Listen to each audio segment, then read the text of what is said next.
Bismillahirrahmanirrahim. Assalamualaikum warahmatullahi wabarakatuh. Halo, ketemu lagi sama aku Tridewi Tunggal Bangun. Nah, pada video kali ini aku mau coba sharing sedikit ilmu yang aku miliki berkenaan mengenai metode penelitian. Nah, seperti apa sih jenis-jenisnya? Lalu ada apa aja sih di metode penelitian itu? Nah, oke.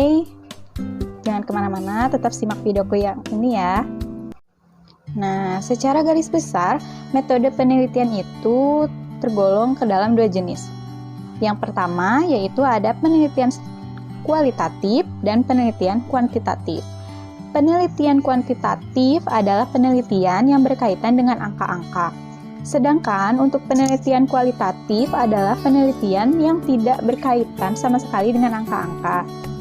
Nah, pada video kali ini aku akan sedikit kupas gitu ya terkait metode penelitian kualitatif.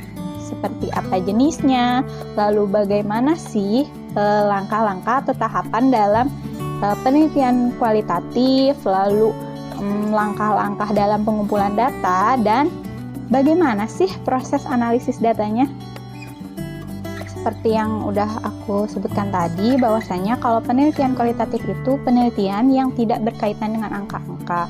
Selain itu, cakupan dari penelitian kualitatif itu lebih kecil dan sempit, karena hanya meneliti satu hal tertentu. Misalnya nih, kita mau meneliti terkait pencurian di daerah A. Nah, jadi nanti kita hanya berkutat untuk meneliti kasus pencurian di daerah A, dan hasilnya pun hanya akan bisa diinterpretasikan untuk bagian daerah A. Tidak bisa diinterpretasikan atau diartikan bahwa nanti daerah B juga memiliki pencurian yang banyak. Jadi kalau misalkan penelitian secara kualitatif itu hanya berfokus di ranah tertentu gitu, di daerah tertentu seperti yang tadi aku udah contohkan. Selanjutnya yaitu terkait metode yang ada di penelitian kualitatif. Yang pertama itu ada metode penelitian naratif. Apa sih itu metode penelitian naratif? Nah, metode penelitian naratif adalah metode di mana seorang peneliti itu menceritakan kembali gitu hasil temuannya atau hasil dari cerita peserta atau subjek yang kita teliti tersebut. Nah, peneliti ini menceritakan kembali agar lebih mudah dipahami dan dimengerti. Yang kedua itu ada penelitian fenomenologi. Nah, di penelitian fenomenologi ini, peneliti menyelidiki suatu fenomena tertentu ataupun peristiwa tertentu, lalu dia tuh mendeskripsikan dan menafsirkan pengalaman hidup si subjeknya. Contohnya misal kayak gini, misalkan kita mau meneliti tentang fenomena ghosting nih di kalangan remaja gitu. Fenomena ghosting di kalangan orang-orang yang berpacaran, misalkan kayak gitu ya, yang lagi misalkan sayang-sayangnya tapi tiba-tiba ditinggalkan. Nah, fenomena ini kita bisa teliti nih, kemudian kita deskripsikan, lalu kita tafsirkan berdasarkan dari pengalaman-pengalaman hidup orang-orang yang mengalami ghosting tersebut. Jadi kita pilih dulu fenomena apa yang sekiranya menarik buat kita angkat, kemudian kita dalami fenomena tersebut, lalu kita deskripsikan dan kita tafsirkan dari hasil fenomena yang sudah kita ambil tersebut. Yang ketiga itu ada penelitian grounded theory. Nah, di mana peneliti mengumpulkan data-data atau topik-topik yang menarik yang lalu mereka kembangkan teori tersebut secara induktif. Jadi artinya seorang peneliti itu melakukan penelitian kualitatif yang bernama grounded theory dengan tujuan nantinya itu setelah dapat data-datanya nih, setelah data-datanya terkumpul, seseorang tersebut mengembangkan dari teorinya. Contohnya misalkan kita mau meneliti tentang suatu kultur atau suatu budaya A gini, ataupun tentang seseorang yang menarik, lalu kemudian dia nih kembangkan berdasarkan data yang dia dapatkan tersebut. Lalu yang keempat itu ada metode penelitian etnografi. Nah, kalau di sini peneliti itu mereka itu masuk atau membenamkan diri ke dalam suatu kelompok atau organisasi atau suatu masyarakat gitu ya, tertentu yang sekiranya ingin dia teliti agar dia tuh lebih tahu dan lebih paham bagaimana sih cara mereka berpikir, cara mereka merasa, dan cara mereka melakukan sesuatu, dan bagaimana sih pola-pola mereka dalam melakukan sesuatu tersebut. Nah, jadi istilahnya tuh di sini peneliti itu benar-benar memerlukan keinginan gitu ya, untuk benar-benar mau mencoba masuk ke dalam daerah tersebut gitu, sehingga dia tuh nanti tuh bisa benar-benar paham terkait kelompok tersebut kayak gitu.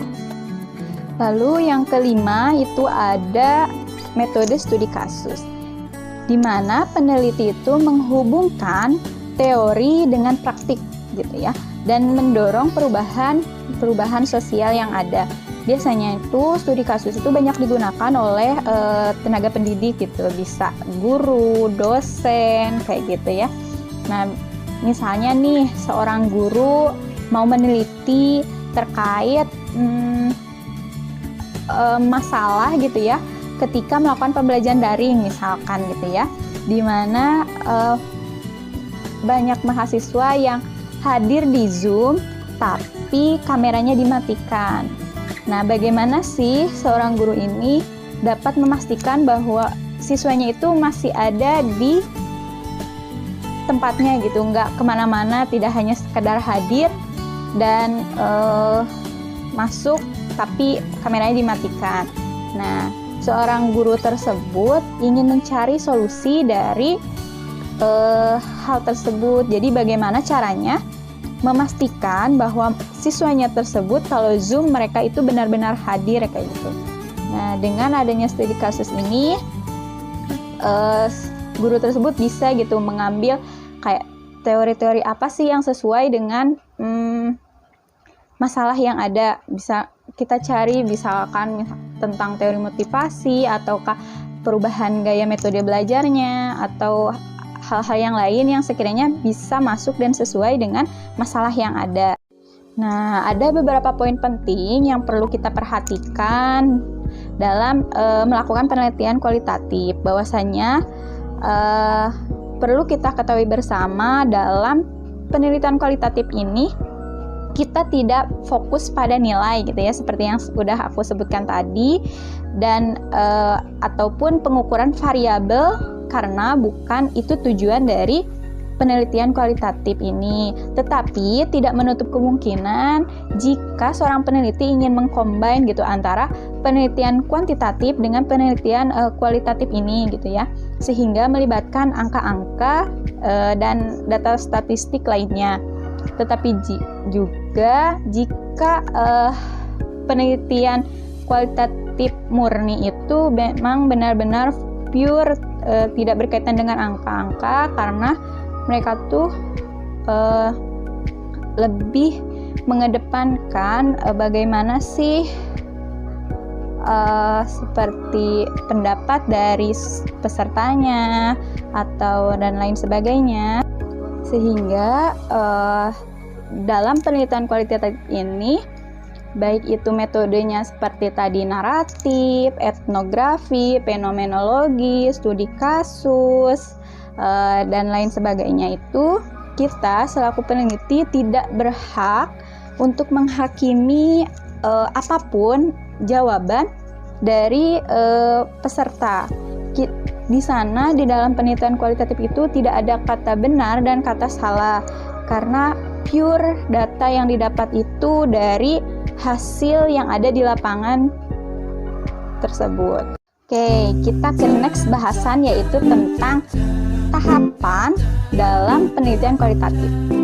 Nah, kira-kira ada apa aja ya? Tetap simak ya videoku yang ini. Adapun tahapan-tahapan dalam penelitian kualitatif itu secara garis besar itu ada 3 ya.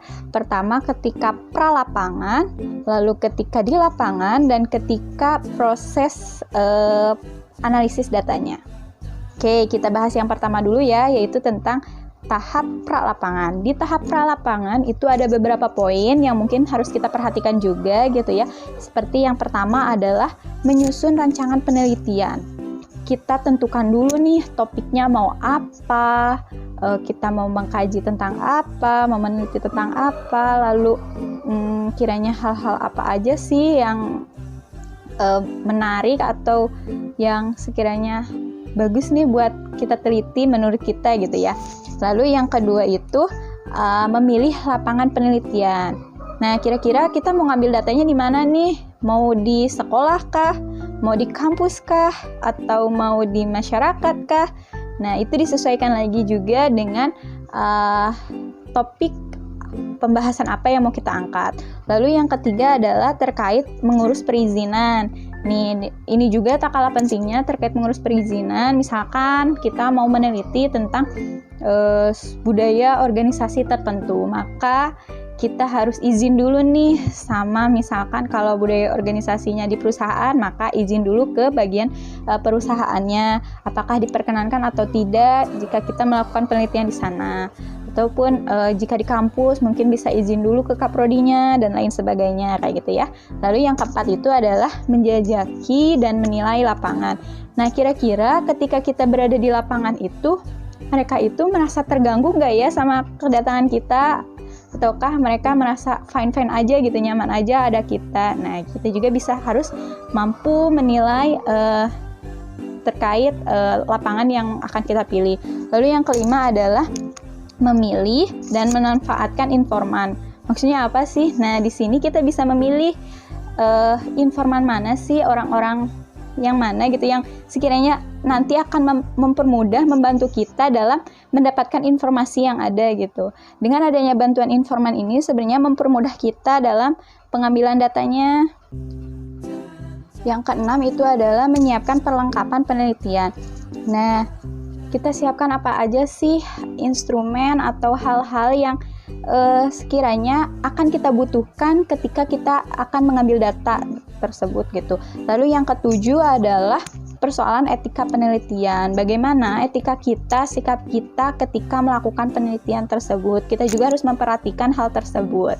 Oke, jadi di tahap pralapangan itu ada 7 poin yang perlu kita perhatikan, yaitu pertama kita menyusun rancangan penelitian, lalu memilih lapangan tempat penelitian kita, lalu ketiga mengurus perizinan, yang keempat adalah menjajaki dan menilai lapangan yang akan kita pilih gitu ya, yang kelima yaitu adalah memilih dan memanfaatkan informan yang ada. Lalu yang keenam adalah menyiapkan perlengkapan dari penelitian. Lalu yang ketujuh adalah terkait persoalan etika dalam penelitian. Oke, kita masuk ke berikutnya. Tahapan yang berikutnya yaitu ketika berada di lapangan. Nah, pada tahap ini peneliti mengumpulkan data-data yang diperlukan dalam penelitian menggunakan metode yang sudah ditentukan sebelumnya, entah itu mau fenomenologi, mau naratif, atau mau etnografi dan lain sebagainya gitu ya. Nah, di sini ada beberapa poin yang harus diperhatikan, yaitu yang pertama memahami terkait batas latar dan peneliti, di mana peneliti bisa paham gitu ya, apa sih yang melandasi atau melatar belakangi dia mau mengambil topik tersebut gitu ya, alasan dibalik ia mengambil topik tersebut tuh apa gitu ya. Lalu yang kedua adalah penampilan. Di sini peneliti juga harus memperhatikan penampilannya gitu ya. Jangan terlalu mencolok gitu ya, sehingga orang-orang tuh lebih fokus ke dia gitu ya. Jadi nanti penelitiannya itu malah tidak kurang sesuai gitu, karena orang-orang di sekitar malah lebih tertuju ke kita karena penampilan kita yang mungkin terlalu mencolok dan berbeda gitu dengan orang-orang yang ada di sekitar. Nah, yang poin ketiga adalah pengenalan hubungan peneliti di lapangan. Tentu kan sebelum kita terjun langsung ke lapangan, pasti kita sudah bertanya-tanya dulu, entah itu dengan RT, RW, atau orang-orang di sekitar, tokoh-tokoh di sekitar gitu ya. Misalkan jika kita mau meneliti di suatu masyarakat tertentu gitu ya. Nah, kita sudah melakukan pendekatan gitu ya dengan orang-orang yang di sana, sehingga ketika kita benar-benar melakukan penelitian di sana, misalkan untuk beberapa hari atau beberapa bulan, kita tuh udah mulai bisa melakukan penyesuaian dengan mereka. Lalu yang keempat adalah jumlah waktu studi. Nah, apakah mau berapa lama sih dia melakukan penelitian tersebut kayak gitu ya? Mau hari, ataukah bulan, ataukah tahun mungkin gitu ya. Nah, itu disesuaikan lagi oleh penelitinya. Ketika di lapangan juga ada beberapa teknik yang mungkin bisa teman-teman gunakan gitu ya dalam melakukan penarikan data atau pengambilan data. Yang pertama itu ada observasi. Nah, observasi sendiri adalah proses pengumpulan data yang melakukan pengamatan secara langsung gitu ya ketika berada di lapangan. Lalu teknik yang kedua yaitu ada wawancara. Nah, wawancara sendiri adalah proses pengambilan data yang dilakukan dengan cara berdialog secara langsung dengan pesertanya kayak gitu ya. Jadi kita bincang-bincang gitu ya, bertanya-tanya terkait hal-hal yang kita butuhkan gitu dalam penelitian kita. Lalu yang ketiga itu ada studi dokumentasi. Nah, selain tadi observasi, lalu wawancara yang berkaitan tentu dengan manusia secara langsung gitu ya. Kalau yang observasi tadi kita hanya mengamati secara langsung, lalu yang wawancara kita melakukan dialog secara langsung. Nah, kalau yang di studi dokumentasi ini tidak bersinggungan secara langsung dengan manusia, namun lebih kepada data-data atau dokumen-dokumen yang ada di yang kita perlukan untuk menunjang penelitian yang kita butuhkan kayak gitu. Oke, kita masuk ke bagian ketiga yaitu terkait tahap analisis data atau tahap akhir dari penelitian. Setelah kita menentukan topik, lalu kita terjun ke lapangan mengambil data. Nah, di sini adalah proses yang cukup krusial gitu ya, di mana peneliti mulai mengolah gitu data-data yang dia dapatkan gitu ya di lingkungannya gitu, di tempat dia meneliti. Oke, aku cukupkan sekian dulu untuk video kali ini. Semoga bisa bermanfaat baik untuk diriku sendiri maupun untuk teman-teman sekalian gitu ya dalam melakukan penelitian kualitatif. Saya tutup. Assalamualaikum warahmatullahi wabarakatuh. Sampai jumpa di videoku yang berikutnya ya.